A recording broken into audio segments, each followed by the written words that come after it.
So ayan mga best friend, ito na yung update ng ating vegetable garden.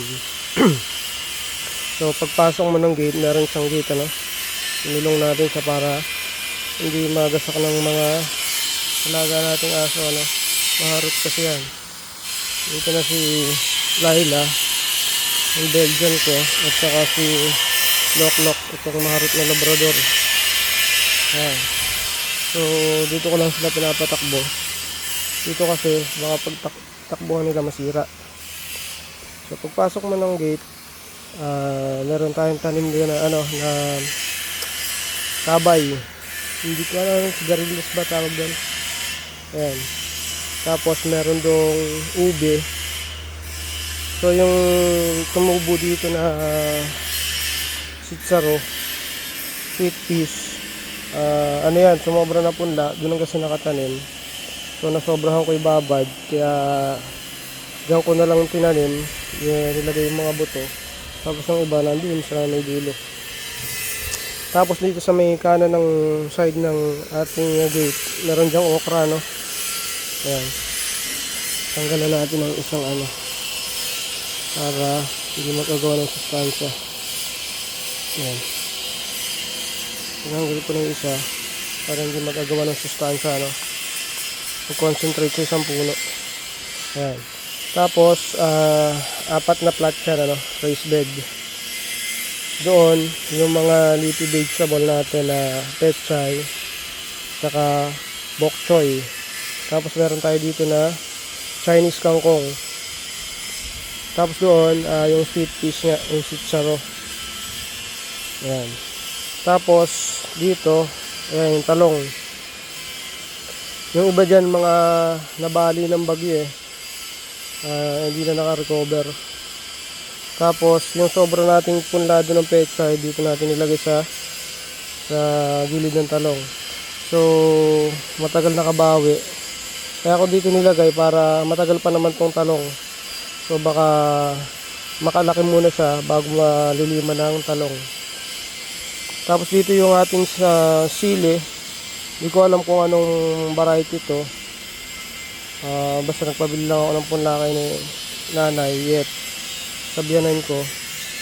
Ayan. So hindi ko alam kung anong variety sili na to. Tapos sa gilid niya, nilagyan ko ng sitaw. So yung sitaw sa morning sun naman siya makakuha ng araw. Tapos pagdating dito yung sa tanghali, may arawan naman to kahit malabong na tong sitaw natin. Palagi ko naman makaka-survive naman tong natin, sili. So mas mahaba naman yung buhay ng sili kasi sa sitaw. So pagka okay na yung sitaw, so pwede natin pabatain yung sili. Ayan. Tapos yun yung ating sweet peas. Ayan.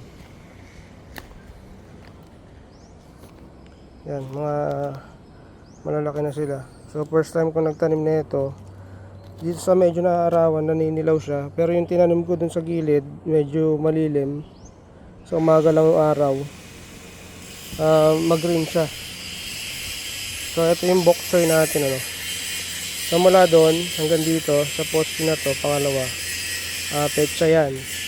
Tapos yung mula dito hanggang dun sa pang-apat na poste ay bok choy. Tapos may tinanim tayo dito na parsley ba to. Ang tagal niyang tumubo kasi yan. Ngayon lang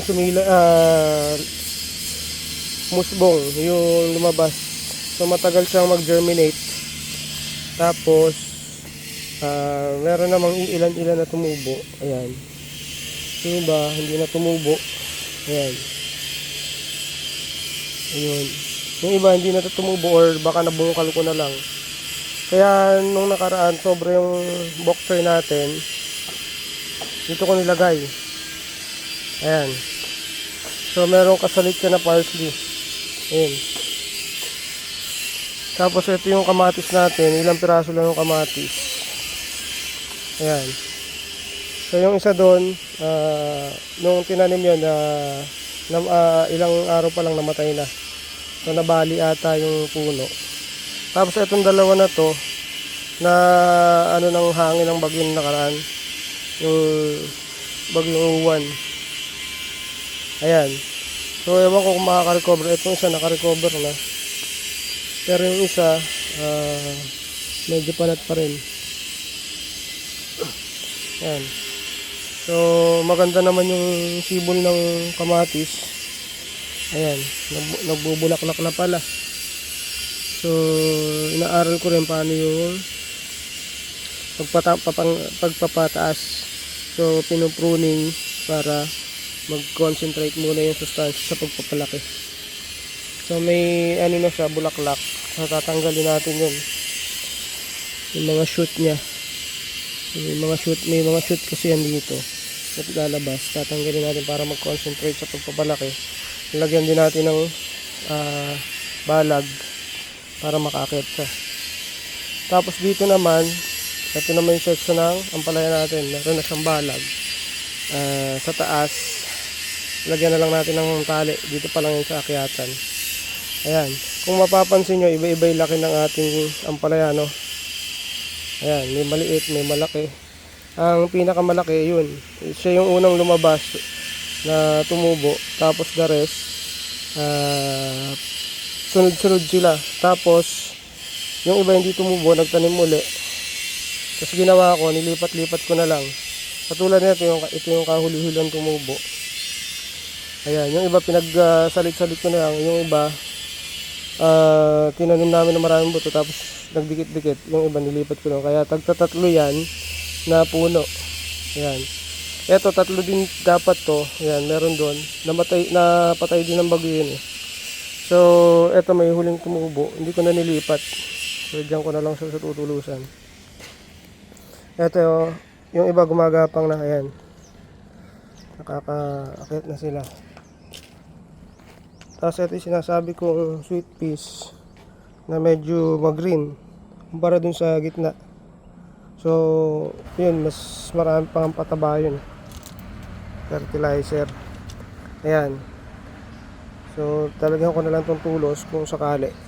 Kung ngayong first time ko lang nagtanim nito, hindi ko alam kung paano siyang alagaan at paano yung pagtaas niya, tsaka yung bunga. Hindi ko alam paano siyang mamunga, kung kagaya ba siya ng sitaw na sunod-sunod din yung paglabas ng bunga. Ayan. Tapos dito may okra tayo. Tanim din niya yung naniyet. So binawasan ko na yan, tagi-isa, pero parang sisinsinin ako sa pagitan, ano. So pagka babawasan ko na lang. Pero tingnan natin na masyadong dikit-dikit kasi.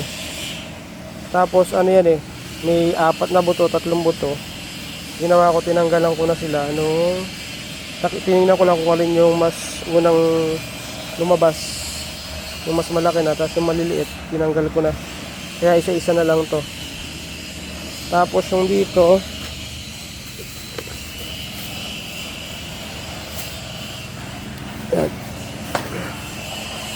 yan. Tapos yung dito, wala pa tong tanim, pero nagbudbud si nanay dito ng sili na tawag nito, bell pepper. Ayan. So natuyo, hindi ko pa nadidilig. Nakaraan kasi umaambon-ambon. Dito hindi nababasa. Ayan, tuyo dito sa area na to. Hindi ko lang bakit. So siguro dito galing yung ayan, nakakagapang na. Nung nakaraang gabi, nilagyan ko na to ng gapangan itong nylon. Ayan. So pagka mataas na sila, lalagyan ko na ng dito sa hindi ko alam kung tansi na lang or maglalagay akong kahoy. Kasi pagka tansi, medyo lulundo. Ayan. Kasi pagka marami na silang baging, medyo bibigat. So kung kahoy naman kasi mabubulok din. Maganda yung tansi. So hahapitin ko na lang yung paglalagay. Siguro ganun. Ayan.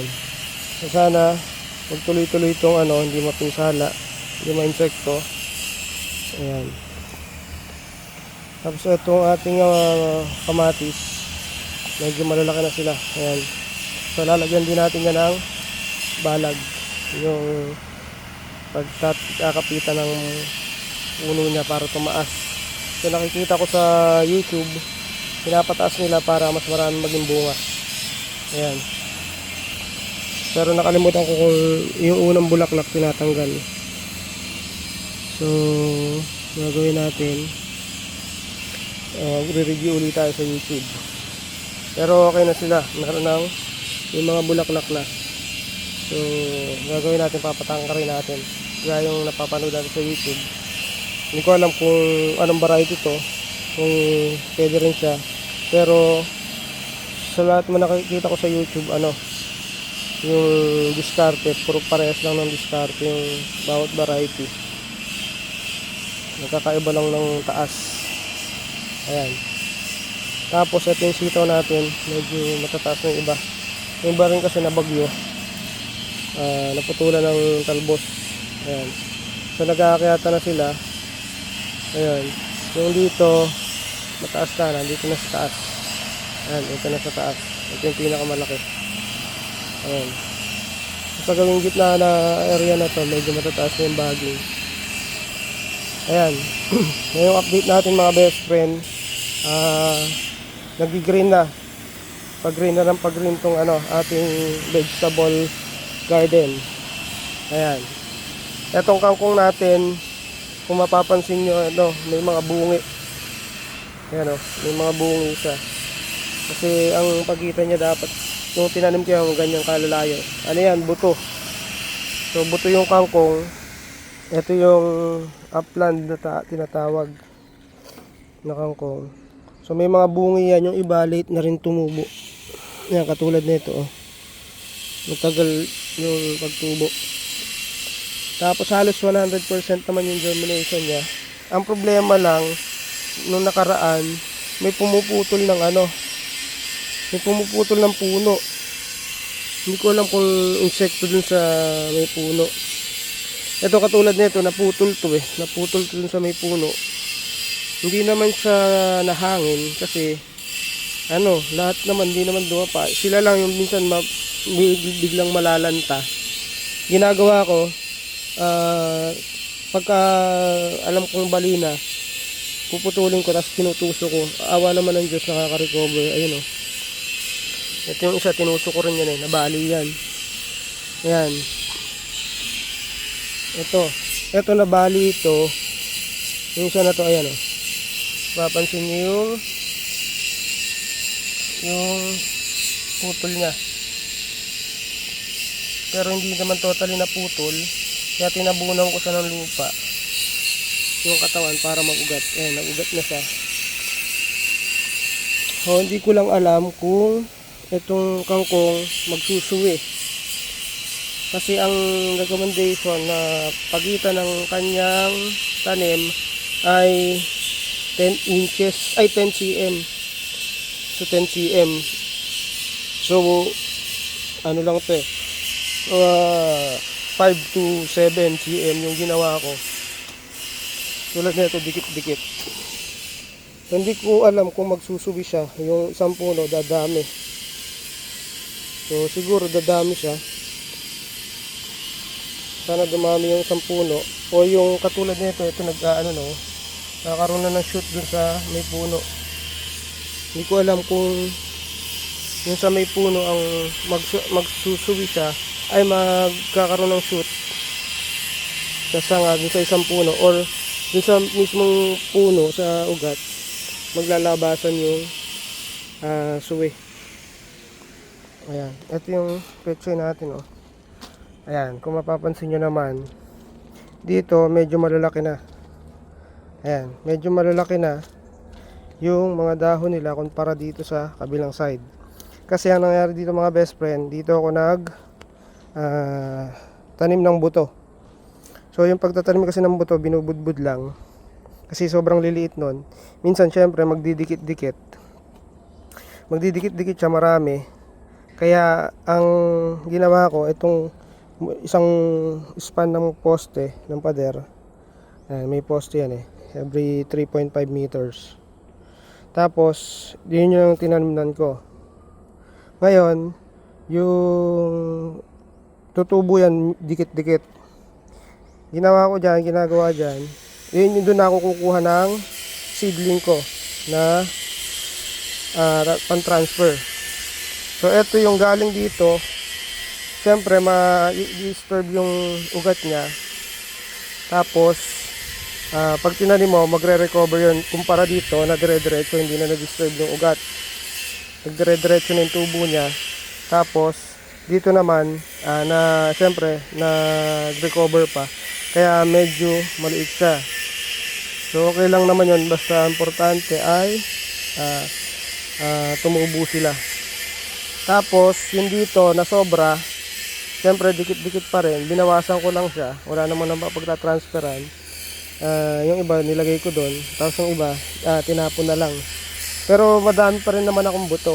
So, sobrang liliit lang kasi ng mga buto ng pechay. Ngayon, may leaf, ano tawag nito? Leaf miner. Ayan. May sakit. Hindi pa ako nakapag-spray. Nakapag-spray ako nung nakaraan pa. Nag-uulan. Ayan. So, gagawin ko, kailangan siguro mag-fertilizer na ulit. Saka mag-spray. O, tapos, dito naman, kung mapapansin nyo, medyo iba yung kulay na ito. Ito, mag-green. Tapos, ito parang light green. Tapos, hanggang sa ano niya, sa may sanga. Ayan o, sa may stem niya. Itong pechay, maputi. Ayan. So, ito, parang yung kulay niya, hanggang sa may puno. Ayan, ito yun. Dito naman din ako nagpunla. Ayan. Kaya dito malalaki.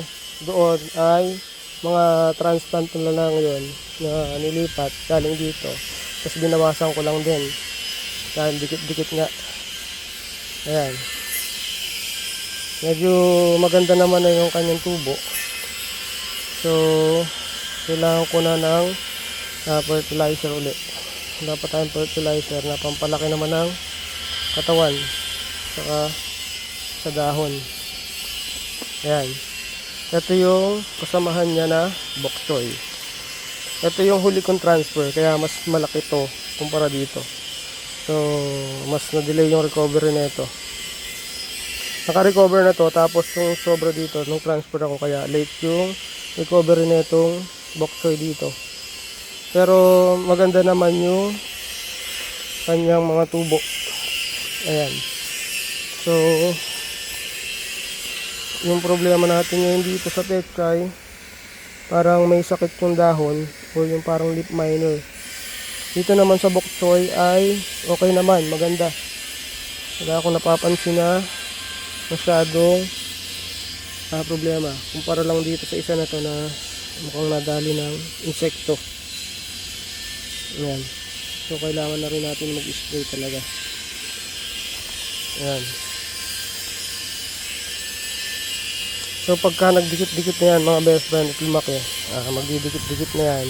Mga dahon na magdidikit-dikit na. Hindi natin makikita yung lupa. Puro dahon na lang makikita natin dyan. So, mas magandang tingnan. Tapos, eto nga pala mga best friend. Ito yung ube na napulot lang namin dun nung nagtambak. May nasasama dun sa panambak. Tumubo. Yung tubo niya, yung una, ano lang yun nung nakakuha ko. Na ganito lang kalaki. Ayan. May dahon lang siya na ganito kalaki. Tapos ganyan kahabang baging. Tapos ginawa ko, hindi pa nagagawa to. Ano pa lang din to open. Pinalagay ko na dito sa tapat ng pader na, poste na to. So, nung ginagawa to, pinaingatan ko na lang na huwag maistorbo. Huwag masaktan. Ayan. Pinagapan ko lang, nag-drop na ako ng tali papunta doon. Tapos, ito lang ang ulan yung ginapangan yung blender namin ng bakal. Tapos, nag-addition na lang ako ng tambo. Ayan. So, ganun din tong kangkong mga best friend. Pag nagdikit-dikit na yan, hindi na nakikita yung lupa. So mas maganda na siyang tingnan kasi halos mag-green na yan lahat. Tapos etong sitaw natin, makukuberan na yan ng mga baging. Imagine nyo na lang, makukuberan siya ng baging itong side na to. Tapos sa baba, merong mga sili. Tapos dito, lalaki pa tong talong na to eh. So lalaki pa yan na hanggang dibdib. Ayan. Lalaki pa yung talong natin. Ito, may naglungkot na naman. Naputol yung nabali. Nabali yung kanyang puno ng pagkakabagyo. Hindi na siguro makaka-recover ng tutuyo na. So, meron tayong isang namatay dito na talong. Yung sa kamatis natin, may namatay na, wala na. Tapos may dalawang napinsala. Hindi ko alam makaka-recover pa. Tapos ito, medyo naninilaw na yung ating charo, kailangan na niya ng fertilizer. So hindi pa masyadong mataba kasi itong ating nilagay na lupa dito sa ating raised bed, dahil ito yung lupang bukid lang, tapos sinaluhan ko lang siya ng ipa tsaka yung uling ng ipa. So wala pa siyang compose, dahil nga hinabol ko lang tong raised bed natin. Pagka naka-harvest na tayo, unti-unti na natin yan na mag-mix ng compost. Kaya nangyayari dito ngayon sa atin, puro synthetic fertilizer, yan, puro synthetic fertilizer. Pero lupang bukid naman to, yung galing sa lupa ng palayan. Ayan. So sana wag masyadong atakihin ng insekto, yun yung iniingatan natin. Tapos susustain na lang natin siya sa synthetic fertilizer para lumago. Ayan. So ayan lang muna mga best friend ang update natin. Hindi katugaya nung nakaraan na halos puro lupa lang, tapos mga maliliit na tanim. Yung isa natin na sili, medyo naglulungkot din doon. Parang dalawa ata yung naglungkot. Ayan. Itong sili naman natin ay na-pruning na. Hindi ko kasi alam yung iba kung recommended bang i-pruning, top pruning. Kasi itong isa na to, nagsanga na, tapos namumulaklak na sabay-sabay. Nalilitan pa ako dun sa mga shoot na lumabas. So nagtira lang ako ng hindi ko tinaprune. Tapos yung iba naman, nagtira lang ako ng isang sanga, dahil katulad nito, minsan dalawa, minsan tatlo. Dalawa pala, tapos sa dalawa na yon may panibagong sanga. So ginawa ko dito, para lumaki tong mga sanga niya dito, nagtira lang ako ng isa. Pero kung magtatagal, katulad nung tinaprune ko doon, yung iba malalaki na yung sanga. Tulad nito, kaya nataprune ko na yan. Kaya yung sustansya niya napupunta na dito sa mga suloy niya, yung sanga. Ayan. Ito, papakita ko sa inyo yung tinaprune ko na isa na na siya, naglalakihan na yung kanyang mga sanga. Kaya mangyayari dito, dadami yung sanga, mas maraming bunga mapuproduce kumpara dun sa hindi ko tinaprune. Ito, nagsisimula na rin itong maglakihan. Ayan. Kumpara dun sa hindi ko tinaprune, ito, katulad nito. Ayan. Kung mapapansin nyo, hindi ko tinaprune to, wala siyang masyadong sanga. So tapos nagbulaklak na siya. Ayan. Yung ginagawa ko kasi, pinapalabas ko muna yung mga sanga niya. Ayan. Bago ko itaprune. Ito kasi wala pang masyadong sanga, kaya hindi ko pa siya tinataprune. Ayan. Pero may mga tinanggal na akong bulaklak niyan sa gitna. Ayan. Ito, parang ito ata labuyo. Ito, tingnan nyo mga best friend. Ang ganda na ng recover ng kanyang sanga. Ayan. So tatanggalin siguro natin itong mga lumang dahon para concentrate yung sustansya niya doon sa mga bagong sanga. Ayan. Ipurunin natin. Babawas tayo ng dahon para yung sustansya pupunta dun sa mga sanga. Ayan. So ito, maganda na ng recovery niya. Ang dami niyang sanga. So ibig sabihin, pag maraming sanga, mas maraming ibubunga. Ayan. Ito. Ano, mas maraming sanga, mas marami siyang ibubunga. Kasi yung mga sanga-sanga na yan magkakaroon ng bulaklak yan kanya-kanya. Ito, katulad nito, ito tingnan nyo, maliit pa lang siya pero lalabas na siya ng bulaklak. Ayan. Ito nakikita nyo ba? Ayan. Ayan, bulaklak yan. So mangyayari dyan, pagka pinatuloy natin yung bulaklak, pinabunga natin, magko-concentrate yung supply ng sustansya na dun sa bunga. So hindi na siya lalaki. Kung lumaki man siya, dahan-dahan, mabagal. Pero may bunga na siya. Yun nga lang, hindi siya masyadong lalaki. Hindi katulad nito na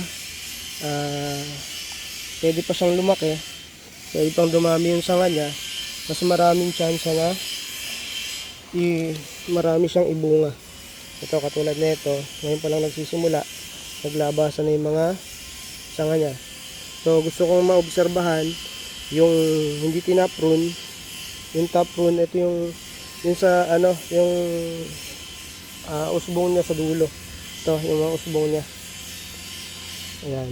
Ito hindi ko tinaprune. So palagay ko mangyayari dito, lalo hindi siya lalaki kasi pag naglakihan na itong dalawang katabi niya, maiiwanan siya, hindi siya masyadong maaarawan, posible na hindi siya lumaki. So ito sa totoo lang kasi nakakapanghinayang din lusog ng ano niya, pero ito may sakit. Ang lusog ng mga usbong niya, tapos pag pinutol mo kasi, ito sample tayo, ito sample tayo, ito niyan, ayan yung bulaklak niya. So magiging bunga na to sa susunod. So nakakapanghinayang kasi may bulaklak na, may magbubunga na. Tapos itatrap natin gaya niyan. Ayan. So tinapon natin siya. Ngayon back to uli siya, back to kumbaga back to start uli siya, kasi magpapatubo na naman tayo ng panibago. Wala siyang bunga, siyang bulaklak. So, hindi katulad nito na natapon na natin ito nakaraan. Kaya ang dami niyang lumabas na sanga. Yan. Yung sanga niya ang dami. Kaya expect natin na mas marami siyang ibubunga. So, kung paano yun, ayun ay depende pa rin sa pag-aalaga at pag-treat ng mga magiging sakit. Tulad ng mga ganito. Ayan. Tapos, yung fertilizer. Ayan. Nagtira lang ako ng ilan na hindi ko tinaprune kasi wala pang masyadong lumalabas na yung sanga.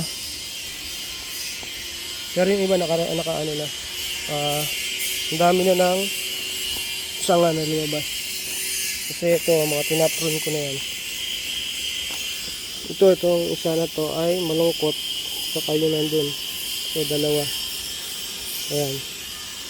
Palagay ko pag lumabas lang ng konti yung mga shoot nun ay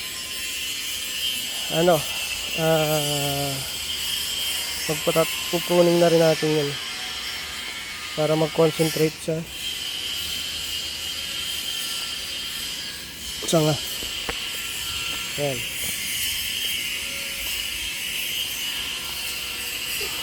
Wala pa kasing lumalabas dito masyado, kaya muna para yung sustansya naman makukuha ng dahon ay makakatulong pa sa kanya pagpapalaki. Ayan. Siguro na natin to, tapon na natin to kasi maganda naman yung resulta dun sa mga nasa gitna. Ayan. para lumaki na rin. Maglakihan sila, hindi maiwan. Yan. So meron tayong dalawang puno na naglungkot. Hindi natin alam kung makaka-recover.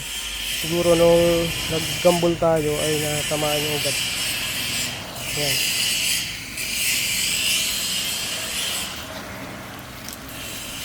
So ngayon sa talong natin, ano na lang to, hinihintay lang natin, magpupruning din tayo dito para dumami din yung kanyang sanga. Pagka kasi hindi natin tinaprune yan, bubunga naman, kaso hindi siya dadami yung sanga. Mas maganda kasi yung pinupruning, para tinataprune, para tapruning para mas maraming maging sanga. So ayan, tayo na natin yung pagiging green niya lahat. Saka yung ating mga baging, yung katulad ng ating sitaw, ang palaya. Itong gabi natin medyo malaki na, no? So parang papabayaan ko na lang siyang gumapang doon sa taas. Tapos dito yung ating sigarilyas. So magiging baging din to, makapal to. So papagapangin natin dito, tapos siguro magkakanopin na lang tayo dito yung trellis natin para dito sa area na to, para may shade din, yung hindi lang aabot dito na makalilim sa kangkong saka dito sa ibang halaman. So kailangan talaga ng araw ng halaman para mas maging healthy sila. Kaya yung nandito, ang araw lang kasi nito hanggang alas 12. So ang target ko lang na mga itanim dito, yung mga ito nga, mga leafy vegetable na hindi naman masyadong sunog sa babad sa araw, kaya dito ko sila nilagay. Tapos dito yung mga tatamaan ng araw. Yan. Hanggang dito kasi nagkakaaraw pa ng mga alas 2 ay alauna medya, mga ganun, naarawan pa to. Tapos ito hanggang sa alas 4 yung dito. Ayan. So hintayin na lang natin ulit yung isunod na update.